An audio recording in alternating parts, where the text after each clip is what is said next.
Il y a toujours une part d'impondérable en montagne. Et cette sortie allait me le rappeler sérieusement. La neige était tombée en abondance. Les conditions étaient vraiment incroyables. Ouais, c'est trop beau. Regarde ça, quoi. Regarde ça. Mais en haute montagne, c'était une autre histoire. Le problème, c'est que c'est en train d'être soufflé actuellement. Un vent violent avait transporté la neige un peu partout. Certains couloirs étaient en neige béton ou croûtée. Et le problème principal, c'était que la présence de plaques à vent était totalement aléatoire. La veille, on avait profité à basse altitude dans des zones où il y avait moins de risques.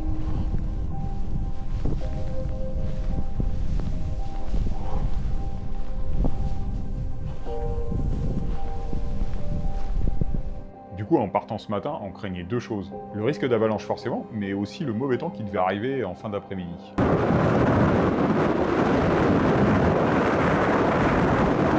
Faut grimper un peu.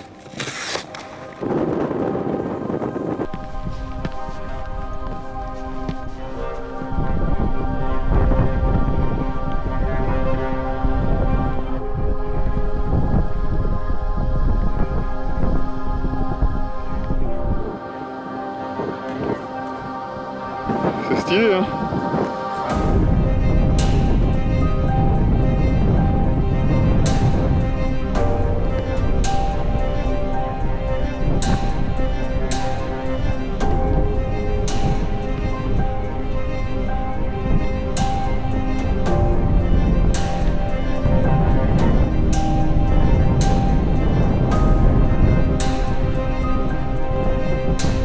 Par contre, la montée, ça va pas être si tranquille que ça.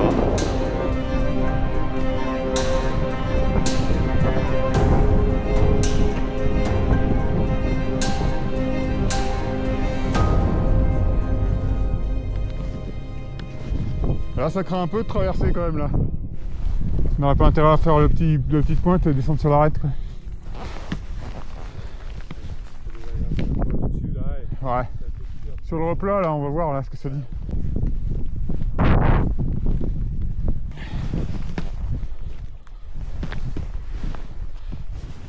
En vrai, on savait pas du tout ce qu'on allait faire. C'était impossible d'anticiper correctement les conditions. Donc on voulait voir sur place. Ah là, il est même il est très chargé, quoi. Enfin, c'est bizarre les corniches, j'y comprends rien. Un coup elles sont d'un côté, un coup de l'autre. Il y avait des formations de corniches sur plusieurs orientations, parfois de façon contradictoire. Ça sentait la plaque à vent un peu partout. On télémarque avec les pots.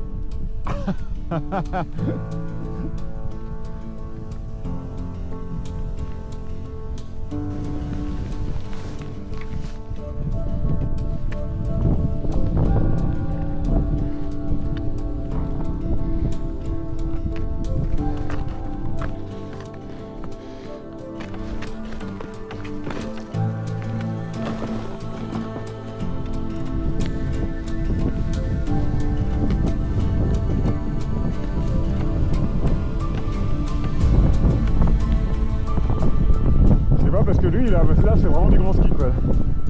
Plus que... Il y a plus de dénive, quoi. Et qu'est-ce que tu te dis, là? Dans la montée, on a changé au moins 3 fois de plan sans parvenir à en fixer un. Mais je pensais faire l'autre couloir qui est plus loin, ouais. Bah, la décision, c'est maintenant, hein, parce qu'on ne sera pas mieux là-bas. Et finalement, on choisit un des couloirs, et qui se trouvait sur une face qu'on avait pourtant pas du tout envisagée à la base. C'est là que ça semblait le plus safe. Tu vas tout droit, toi?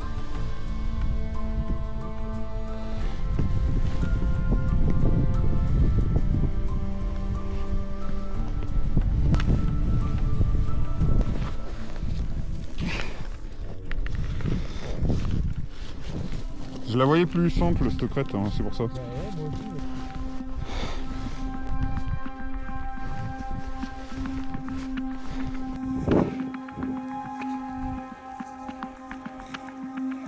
C'est bien, il fait la trace.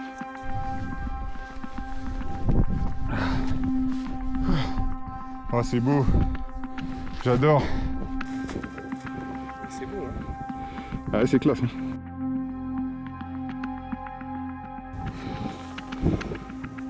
On hésitait parce qu'on craignait la formation de plaque avant en entrée de couloir.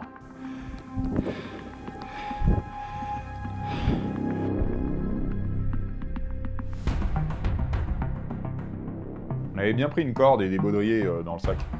Et du coup, comme ça, on pouvait analyser en toute sécurité les entrées.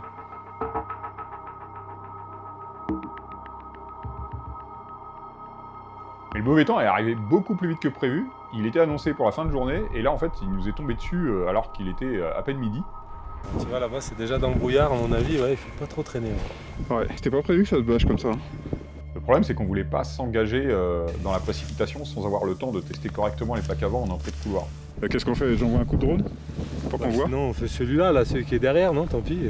Et on voulait pas non plus risquer de se retrouver dans le brouillard sur une face qu'on n'avait pas remontée. Parce que là, en même pas 10 minutes, les sommets d'en face, qui étaient à la même altitude que nous, ils se retrouvaient plongés dans les nuages.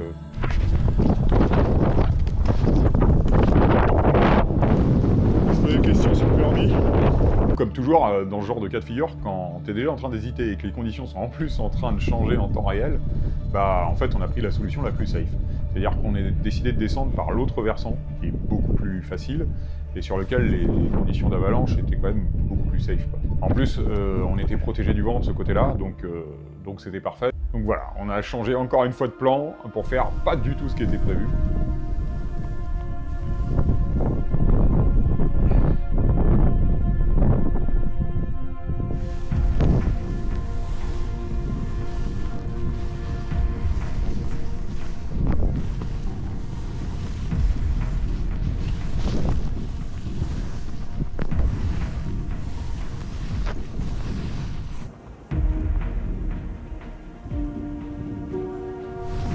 On a été trouvé le seul endroit où il n'y a pas de poudre BPO en ce moment.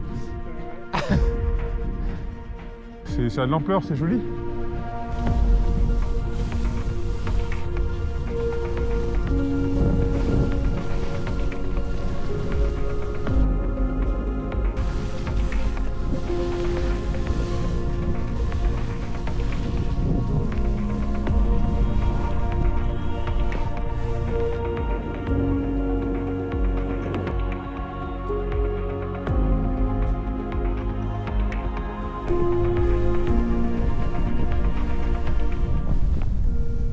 Elle est très très ça.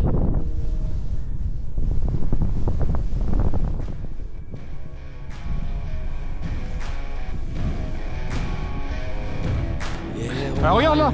Oh putain. Oh, oh stylé.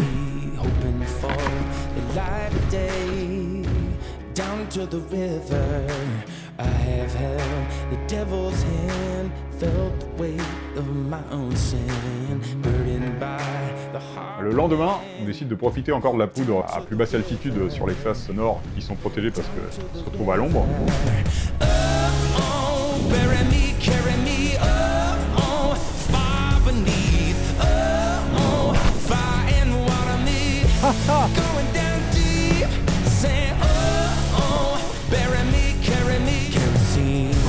C'est parfait pour se changer les idées avant de repartir en vraie zone de haute montagne. Mama taught me how to live, Daddy taught me how to give. Both of them had their own sins, down to the river. Quelques jours après, les conditions sont stabilisées, le risque d'avalanche est sérieusement retombé. Par contre, les conditions de neige sont complètement chaotiques. On trouve vraiment de tout. De la poudreuse encore par endroits, mais surtout de la neige croûtée avec de la croûte mince, de la neige croûtée avec de la croûte très épaisse, de la neige béton quasiment dure comme de la glace, de la neige de printemps sur certaines orientations. Enfin, c'est le chaos complet. Et surtout, ces changements de neige sont complètement imprévisibles. Et parfois, ça change en quelques mètres seulement. Impossible de prédire comment seront les couloirs. Ah, voilà. Hop. Et maintenant, on finit à pied. Ce jour-là, aucun de mes coéquipiers était dispo, du coup, je pars seul. Après, le risque d'avalanche était vraiment très modéré à ce moment-là. De toute façon, il faut se dire les choses, hein. En pente raide, la présence d'un coéquipier, elle change le niveau de sécurité de façon très très relative. Il faut surtout compter sur soi et pas faire d'erreur, tout simplement. C'est la règle de base. Et du coup, j'avais repéré un couloir intéressant dans ce secteur, un couloir assez long et raide, et qui semblait être en bonne condi. En arrivant au pied de la face, je me rends compte qu'il y a déjà une trace. Alors, d'une certaine façon, c'est cool parce que ça permet de monter sans se fatiguer, ça va avoir ramé dans la neige. Mais d'un autre côté, je me dis merde, le gars il va peut-être être parti faire le couloir que je voulais. On va sortir de ce couloir et enchaîner sur la gauche pour en rattraper un autre, beaucoup plus engagé. Parce que, en fait, oui, la montée se fait pas par l'itinéraire de descente à cet endroit. C'est pas classique, d'habitude en pentraide, on monte et on redescend au même endroit, ça permet de voir exactement les conditions. Mais là, cette montagne-ci, elle se fait de cette façon-là. Et voilà. Ah, c'est la classe par ici. C'est trop beau quoi. D'être tout seul ici, franchement.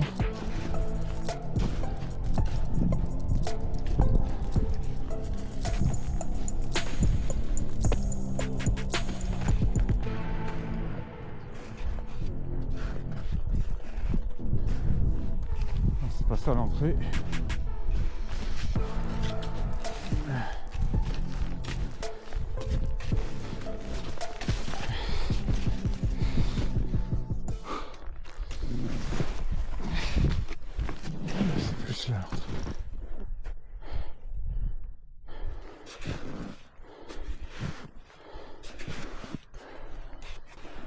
Je m'approche pas à cause des corniches là. Là faut pas dépasser les rochers. Je crois qu'elle est là, on devrait entrer.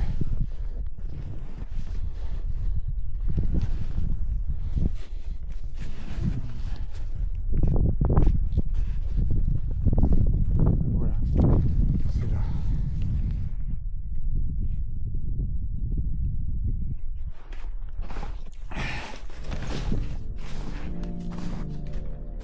Mais finalement, le gars qui a fait la trace, il n'est pas descendu par ce couloir. Vu la quantité de marques de piétinement au niveau de la corniche, il a dû hésiter longuement. Ah, les mecs ont pas osé le faire. Non, ça n'a pas l'air trop mal, hein. Je sais pas pourquoi. Ça va continuer. Et tant mieux, je peux prendre ce couloir que j'avais en tête.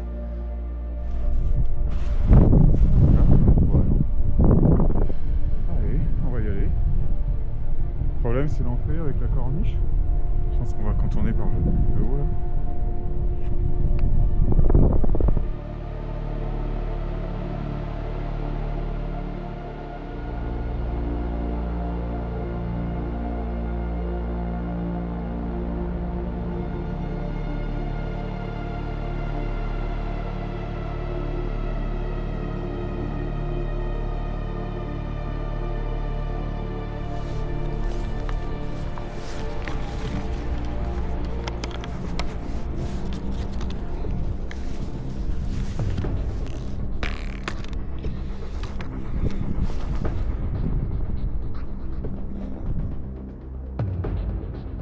Et j'ai fait clairement une erreur à ce moment-là, c'est que j'ai pas verrouillé les fixes de ski.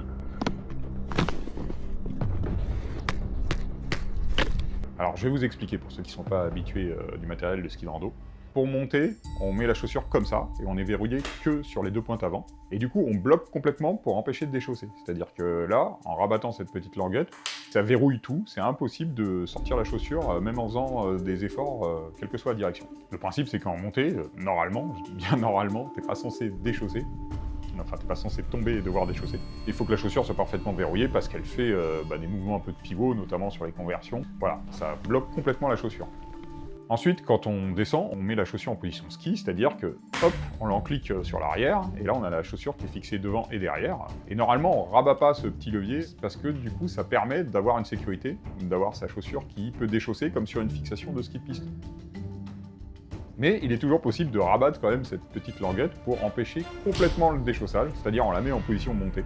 Normalement, bien sûr, on fait pas ça, parce que c'est pas bon pour la sécurité, puisque ça veut dire que si tu fais une erreur, tu te fais directement un genou, ce qui n'est pas souvent conseillé en ski de randonnée dans des endroits sauvages. Mais il y a quand même une exception, c'est qu'en ski de pentraide, il y a des endroits où dépendent des lignes, des couloirs, où il faut surtout pas que ton ski déchausse, sous aucun prétexte. Dans ce cas-là, on se dit d'une certaine façon, perdu pour perdu, on empêche complètement le déchaussage. Et de toute façon, faut pas tomber. Alors attention, c'est pas une pratique obligatoire en pente raide. Chacun choisit la façon dont il règle et il configure ses fixations. Mais il y a pas mal de pratiquants qui font ça. Et moi, je l'avais pas fait. En fait, j'aurais dû le faire, hein. Il n'y avait aucune raison que je le fasse pas, c'est simplement que j'y ai pas pensé à ce moment-là. Je l'ai laissé en position de descente normale, voilà. Et comme on va le voir, j'aurais dû verrouiller. Surtout que même à ce moment-là, je le dis. Il faut pas que les skis déchaussent. Et comble du truc, je teste mes skis, c'est-à-dire je les tape par terre pour bien vérifier qu'ils tiennent bien. Comme quoi, voilà, même si t'es super concentré, tu te dis, voilà, il faut pas déchausser les skis, bah t'oublies quand même un des éléments qui fait que tes skis peuvent déchausser, quoi.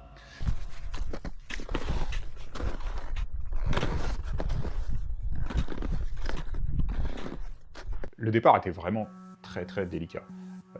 À première vue, j'ai eu l'impression que, en fait, la neige était en poudre, parce que c'est vraiment la sensation que ça donnait visuellement.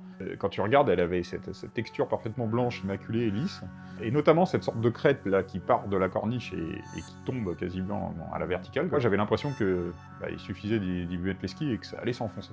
Et en fait, non. En m'approchant, je vois bien que la neige est pas du tout comme je pouvais l'imaginer.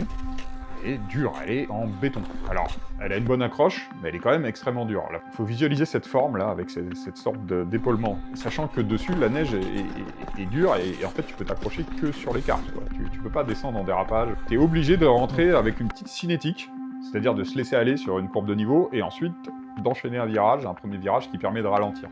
Ce genre d'entrée, c'est quand même chaud. La vraie problématique aussi, c'est que là, la neige, au niveau de l'entrée où je faisais les skis, ok, elle était dure, mais il n'y avait aucune raison que j'imagine qu'elle était pareille, juste 3 mètres plus loin dans l'entonnoir. Elle pouvait très bien, d'un coup, se transformer en grosse poudreuse, ou alors être croûtée, et dans ce cas-là, en fait, il ne faut pas se positionner du tout de la même façon sur les skis. Tes appuis ne sont pas du tout identiques, selon que tu vas devoir faire un virage sur une neige béton, ou sur une neige en poudre ou en croûte. Donc franchement, là, j'étais pas serein. Mais en fait, le problème, il n'est pas du tout venu de là d'où je pensais.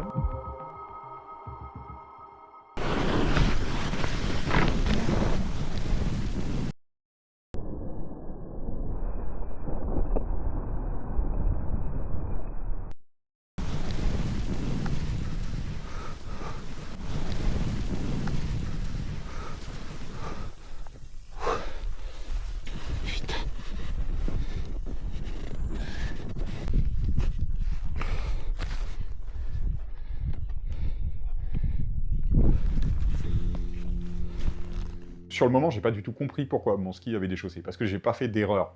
J'ai pas compris pourquoi mon ski avait déchaussé, mais j'ai compris qu'il avait déchaussé, en fait, je l'ai compris dans la seconde, quoi. Et je me souviens de me dire, merde, quoi, merde, s'il y a vraiment un truc qui doit pas se produire à cet endroit-là, c'est ça, quoi.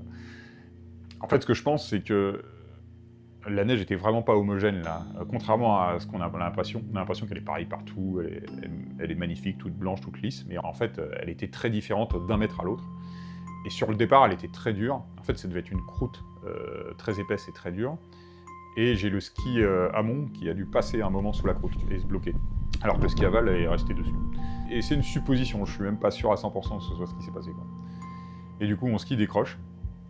Par contre, je pense qu'intuitivement, au moment où mon ski a décroché, j'ai fait ce qu'il fallait.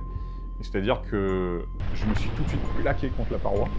Et avec mon pied qui était libre, du coup, je l'ai enfoncé le plus possible pour freiner. Sur une pente comme ça, normalement, enrayer un dévissage, c'est très difficile. C'est quasi impossible. Surtout en neige dure, et là, elle était dure.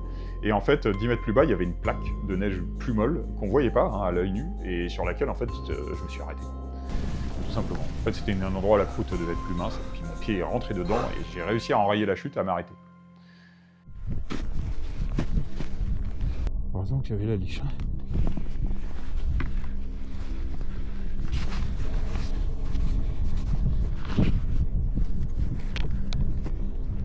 J'ai jamais vécu de vrai accident en montagne. Je me suis déjà blessé en vélo et je me suis déjà démerdé pour rentrer tout seul en étant blessé. Ça m'est arrivé plusieurs fois. Mais là, je parle du vrai accident où tu dévisses et où tu pars dans la pente et où normalement c'est fini, quoi. Et bien sûr, ce genre d'accident, je ne connaissais pas. Et là, c'était assez étrange la sensation parce qu'à aucun moment j'ai eu peur. C'est-à-dire, je me suis plutôt vu quasiment avec du recul, comme si j'étais extérieur à moi-même, en train de me dire. De façon très lucide, hein. Bon, là, il est en train d'arriver ça, il se passe ci, tu risques ça. mais de façon analytique, quoi. C'était froid et lucide. Et quand je me suis arrêté et redressé, je me suis dit, bon, bah, cool. Très bien. Maintenant, il faut faire les choses correctement, pas déconner. Et j'ai pas eu de contre-coup non plus, parce que ça arrive aussi souvent que sur le moment, t'es pas peur, et puis après, d'un coup, tu te mets à trembler, t'as les jambes qui te portent plus. Enfin, j'ai vu beaucoup de gens sur lesquels ce genre de choses arrive. Et là, non, pas du tout. Je me suis même pas posé la question, en fait, de remonter, parce que à ce moment-là, tu peux très bien te dire, bon, on arrête les conneries, c'est tout pour aujourd'hui, on remonte et on descend par la face facile de l'autre côté. J'aurais pu facilement remonter, j'avais un piolet et tout. Et non, même pas. J'ai juste repris mon ski, je l'ai positionné, je l'ai mis.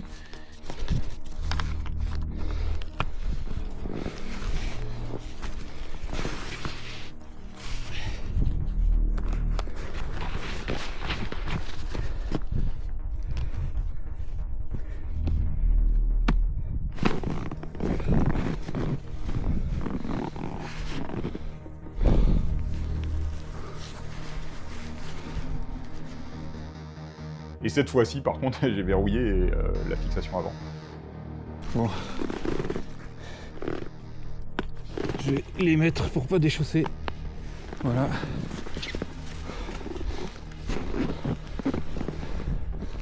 Et en fait, j'ai fait la suite de la descente complètement normalement, comme si c'était rien passé.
Ce qu'on voit pas vraiment sur les images, c'est qu'en plus la descente était très complexe.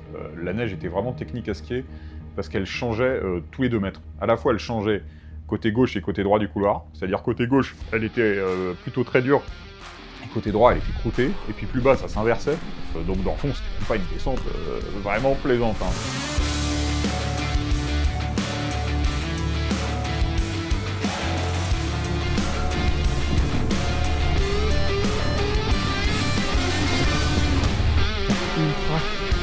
Ultra changeant.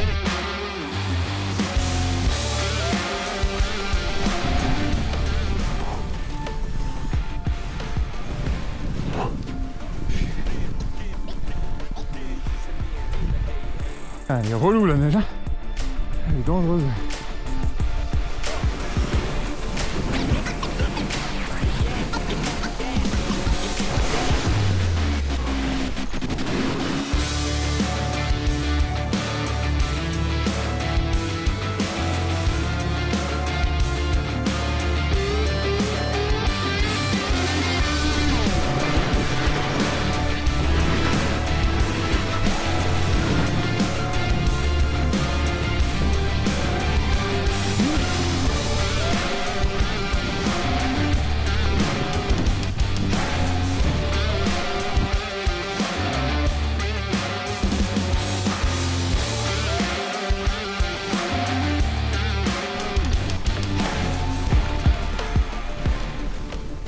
C'est vrai que ça m'a donné aussi une sorte d'avertissement. Parce que rétrospectivement, si j'avais continué à dévisser et que j'avais dévalé les 400 ou 500 mètres du couloir, là, j'aurais pas été dans un bel état en bas, quoi. Donc voilà, donc la leçon principale que j'en tire, c'est que en montagne, il faut vraiment toujours rester humble. parce qu'il suffit de rien, il suffit d'une fraction de seconde pour qu'une situation où on maîtrise, ou du moins on a l'impression de maîtriser, pour que cette situation se transforme en cauchemar. Et à l'inverse, il suffit aussi d'un rien pour que le cauchemar n'advienne pas, et pour qu'en fait on ait l'impression que tout se passe bien et que c'était facile, alors qu'on est passé à 2 doigts d'une situation horrible. Et donc quel que soit le niveau du pratiquant, parce que surtout en ski j'ai un niveau qui est plutôt modeste, quel que soit le niveau du pratiquant, il faut toujours que la montagne reste une école de l'humilité.